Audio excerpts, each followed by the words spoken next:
ایک چھوٹے سے گاؤں میں پہاڑوں کے دامن میں ایک غریب چرواہا رہتا تھا جس کا نام احمد تھا۔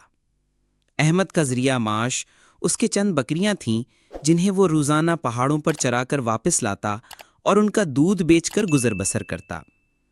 وہ سادہ طبیعت کا ایماندار اور محنتی انسان تھا، لیکن غربت نے اس کی زندگی کو ہمیشہ تنگی میں رکھا ہوا تھا۔ احمد کی ایک خواہش تھی کہ اس کے پاس بھی ایک دن اتنی دولت ہو کہ وہ اپنے لیے ایک چھوٹا سا خوبصورت گھر بنائے، ماں باپ کے علاج کے لیے بہترین ڈاکٹر کے پاس جائے اور گاؤں کے بچوں کے لیے ایک مدرسہ قائم کرے۔ وہ اکثر سوچتا، کاش اللہ مجھے بھی ایک موقع دے دے کہ میں اپنی تقدیر بدل سکوں۔ ایک دن جب وہ پہاڑ کی چوٹی پر بکریاں چرا رہا تھا، اسے ایک غار نظر آئی۔ غار کچھ پرانی سی لگ رہی تھی اور اس کا دہانہ جھاڑیوں سے ڈھکا ہوا تھا۔ تجسس میں آ کر احمد جھاڑیاں ہٹا کر اندر داخل ہوا۔ غار میں اندھیرا تھا، مگر جیسے ہی وہ تھوڑا آگے بڑھا، اچانک غار روشن ہو گئی۔ روشنی کی وجہ ایک عجیب سی چمکدار چیز تھی جو غار کے بیچوں بیچ رکھی تھی۔ احمد نے اسے اٹھایا تو دیکھا وہ ایک جادوئی چراغ تھا۔ جیسے ہی اس نے چراغ کو صاف کیا، ایک دھواں سا نکلا اور اس میں سے ایک بڑا جن نمودار ہوا۔ جن نے کہا، اے نیک دل انسان، تم نے مجھے آزاد کیا ہے، اب میں تمہاری 3 خواہشات پوری کر سکتا ہوں۔ احمد حیران اور پریشان تھا، مگر اس نے ہمت کر کے سوچا کہ یہ موقع شاید زندگی میں صرف ایک بار آتا ہے۔ اس نے کہا، میری پہلی خواہش ہے کہ میرے ماں باپ صحت مند ہو جائیں۔ دوسری یہ کہ میرے پاس اتنی دولت ہو کہ مجھے دوسروں کا محتاج نہ رہنا پڑے۔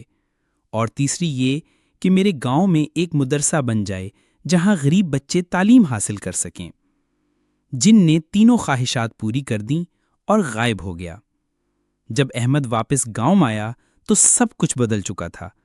اس کا پرانا گھر اب ایک خوبصورت مکان میں بدل چکا تھا۔ اس کے ماں باپ حشاش و بشاش اور تندرست تھے، اور گاؤں کے بیچوں بیچ ایک شاندار مدرسہ تعمیر ہو چکا تھا جس پر لکھا تھا، چرواہے کا خواب۔ اب احمد کے پاس دولت تھی، عزت تھی اور دعائیں تھیں۔ اس نے کبھی دولت کو غرور میں نہیں بدلا۔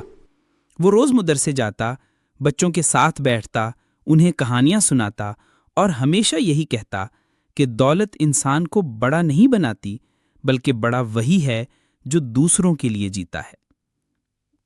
کئی سال گزر گئے، احمد بوڑھا ہو گیا، مگر گاؤں والے آج بھی اسے احترام سے یاد کرتے ہیں۔ جب بھی مدرسے میں کوئی بچہ پڑھ کر کامیاب ہوتا تو اسے بتایا جاتا کہ یہ سب ایک چرواہے کے خواب کی بدولت ممکن ہوا۔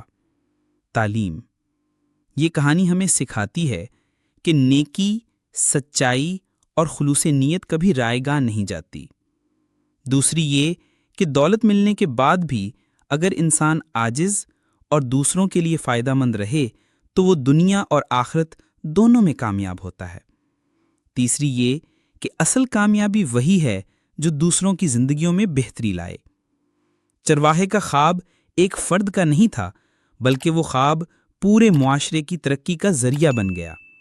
یہ ہمیں یہ بھی سکھاتا ہے کہ اگر ہم سچے دل سے دعا کریں، محنت کریں اور اپنے مقصد کو بلند رکھیں تو کامیابی خود ہمارے قدم چومتی ہے۔